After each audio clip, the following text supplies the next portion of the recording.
皆さんこんにちは、ミニマルです。手を描くのは難しい、描きたくないなという皆さん、私もずっとそう思っていました。しかし手をかっこよく描けるとイラストが何倍も魅力的になるんですよね。手はキャラクターの心情や行動を表すお得なパーツだからです。そこで私は苦手克服のために手のクロッキーを毎日続け3ヶ月ほど経ちました。毎日の練習からこうすれば簡単にかっこよく描けるという方法に気づき、どんな角度の手でも一瞬で描けるようにまでなりました。この手の描き方はできれば秘密にしておきたいですが、この動画をご覧の皆様にだけこっそりと教えちゃいます。手をうまく描く重要なポイントが2つあります。私の3ヶ月分の練習の成果を教えるわけですから、あなたのスキルが3ヶ月分ワープすること受け合いです。この動画を見て効率よく勉強していってくださいね。かっこいい手の描き方。1、3つのパーツに分ける。手を描く上で大事なのは構造を理解することです。しかし初心者の皆さんはまず手の構造を把握することが難しいですよね。そこで分かりやすくパーツ分けしていきます。まず手のひらがこちらを向いているポーズを例にとって説明していきます。写真は私の手です。実際に描くときにはこんな手が描きたいというラフを描いてから自分の手を写真に撮ってそれを参考にするのがおすすめです。手のひらの形を大まかに描きます。この時五角形を意識すると良いでしょう。そして次に手のひらの曲がる部分で上下に分けましょう。ちなみにこの上のパーツの中には指の根元の関節があります。次に親指の母指球、つまり付け根の膨らんだ部分を分けます。これで土台ができました。2、親指を指先から描く。まず親指の根元がどこにあるかをこのように輪切りの楕円で描きます。次に親指が向いている方向に1本当たりを描き、ここがポイントなんですが、指先から描いていきます。ここまで描いたら親指はほぼ完成です。なぜなら親指は関節が1つだけなので、あとはこのように先ほど描いた根元につなげるだけだからです。3、4本の指はまとめて描く。次は残った4本の指です。こちらは輪郭をなぞるように4本をまとめてグローブ状にシルエットを描いてしまいます。こうしておくことで一本一本描くよりも長さのバランスを取りやすくなります。次に大事なポイントですが、第二関節の当たりを扇状に描きます。指の関節は写真でもわかるように扇状に展開しています。当たりを描いたらやはり親指と同じように指先から描いていきます。どの指から描くかは一番長い指、この写真では中指から描きます。一番長い指から描く理由はそれを基準にして他の指の位置を決めていけるからです。はい、ここで9割方完成したのに気づきましたでしょうか。もしこれを元に清書する場合にはラフはここまででもいいくらいです。なぜならばこのまま第二関節の当たりを通って根元まで線をつなげるだけで手の下書きは完成するからです。写真を見て形を整えたらきれいに清書していきます。私は手のひらのシワがマス掛け線といって1本につながっていますが、ほとんどの人の手はこのようにシワが2本に分かれているので、ここでは一般的になるように書き直しています。はい、というわけで完成です。この方法なら慣れるとあっという間に書けますよ。この方法の一番重要なポイントは指先から書くところです。指先の位置と指の根元の位置が決まっていればほぼ完成。あとはつなげるだけ。第2の重要なポイントは4本の指は親指より関節が多いので、第2関節の当たりを引いて線をつなげる目安にすることです。これだけでめちゃめちゃ簡単にかっこいい手が描けます。実は皆さんここまでの解説で手の構造もある程度理解したことになります。それでは今説明した描き方でいろんな手を描いてみましょう。1、手の甲側から見た手。さっきと反対側でも描き方は同じです。まず手の甲をざっくり描きます。手の甲側なので見えないですが、やはり曲がる部分で上下に分けます。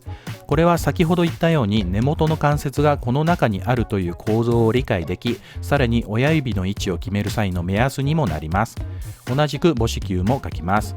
親指の根元はこの境界から指の太さ分下にあります。親指の根元を描き、指が向いている方向を示し、指先から描く。そして根元につなげます。4本の指をまとめて描く。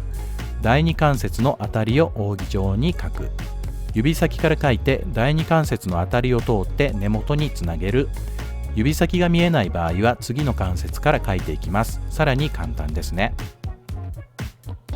2、握りしめた手。手のひらの形をざっくり描きます。指で隠れている部分も根元の位置を想像して描いておきます。3つのパーツに分けて親指の根元、そして指先から描いていきます。4本の指は握っている形にまとめて描いてしまいます。第2関節のあたりを描きます。指先が握り込んで見えていないので、見えている関節から描いてしまいましょう。人差し指だけ指先が見えていますね。あとは第2関節を通って根元へつなげていくだけです。写真を見て根元の出っ張った節を描いておきましょう。線を整えてペン入れしたら完成です。手のひらのこの部分は指を握り込んだことで肉がはみ出ています。手のひらを上下のパーツに分けたことでこの出っ張りをリアルに描く基準になります。小指の根元のシワと混同しないようにしましょう。3、突き出した手。初心者には難しそうに見えますが、これも手順を踏めば描けますので頑張りましょう。手のひらの形を描き、3つのパーツに分けます。親指の根元を描いて、指の向きを示し、指先を描きます。根元につなげます。4本を一塊で描きますが、小指が離れているので例外的に別にしておきます。小指や人差し指は独立して動いている場合が多いので、その場合はまとまっている他の指と別にしてもいいかと思います。第2関節のあたりを扇状に描きます。いつものように指先から描いていきます。突き出している指は難しそうに見えますが、このように指先の位置さえしっかり描いてしまえば、あとは根元までつなげていくだけです。このまま描いてもいいですが、根元も含め全ての関節の位置を輪切りの円で描いておくと、さらにつなげるのが簡単になります。ちなみに腕の突き出した感じがうまく描けない場合は、同じように人体を輪切りにしたあたりを手首や肘など基準となる場所に描いておくと、つなげるのが簡単になります。4、横から見た手。大まかに手の形をとります。やはり2つにパーツ分けし、母子球も描き3つに分けます。親指の根元、指先から描いてつなげます。4本の指をまとめて描いて、第2関節のあたりを描いて、指先の位置を決めつないでいきます。線を整えてペン入れしたら完成です。手のひらのパーツ分けした境界には親指の根元から水かき状のものがつながっています。またこの部分に指の関節があると説明しました。つまり根元の節はここに凸になっており、手の甲から見ると指はここから、手のひらから見ると指はここから始まると、長さに違いがあることに注目しましょう。このように親指と人差し指の間の水かきや手の甲側、手のひら側の指の支点の違いなどは、当たりを描くときに手のひらを2つのパーツに分けている境目がリアルに描くためのヒントになっています。ちなみに横から見ると手首の部分で腕からの輪郭が段差になっていることもわかります。これもついでに覚えておくとかっこいい手を描けると思います。さらにレベルアップするコツ。ディテールをどんどん増やそう。ここからは手をさらに色気のあるかっこいいものに仕上げるコツです。中級者向けなので、もう手が描けるようになったからいいやという方はスキップしても構いません。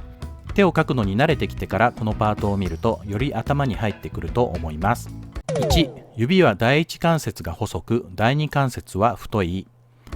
個人差はありますが、ほとんどの場合このように描くとスラッとかっこよく仕上がります。2、指の根元の節はつなげるな。指の根元の節はこのパーツの中にあると説明しましたが、節の筋はこのように指の真ん中を通っています。なので指を真横から見ると、この節はそのまま指の輪郭へとつながります。しかしちょっとでも角度がつくとどうでしょう。節は指の輪郭につながりません。つなげて描いてしまうと、これはかっこ悪い。上から見ると節は指の中心を通っているからです。つなげて描いてはダメ。3、手を自然に伸ばしたとき、人差し指は腕の直線上にある。腕をまっすぐ伸ばして手をかざすと、人差し指が腕からまっすぐ伸びていることに気づきます。腕をまっすぐに伸ばした時には、人差し指が延長線上にあると自然ということです。中指ではないのですね。誰かを指さしたり何かを掴もうとしたりするときにこの点を意識すると自然な手が書けると思います。4. 解剖学的鍵タバコ入れ。親指を反らしたときにこのようにくぼみができますが、このくぼみは解剖学的鍵タバコ入れとユニークな名前がついています。ここに親指に伸びる2本の筋があるので、その間にくぼみができます。力のこもった筋張った手や痩せたかっこいい手を描くときに思い出すといいと思います。5. 男性と女性の描き分け。男性の手はゴツゴツしていて、爪は幅広で四角、シワや節を強調すると良いです。女性の手は対照的に細く長く、爪は丸く長いです。絵柄にもよりますが、シワは描きすぎないようにしましょう。6. 手首とのつながりは W。 手のひらと手首がつながる部分、ここは少しくぼんでいて W の形を意識すると良いでしょう。7. 写真トレスに頼らない。描きたい手を写真に撮ってそれをトレスすることはあまりおすすめしません。ある程度練習にはなるし、絵を描く時短にもなりますので、割り切った考えの人には良いですが、手だけトレースすることは写真をハサミで切り抜くようなものなので、絵が上達する経験値を得られませんし、構造も理解できません。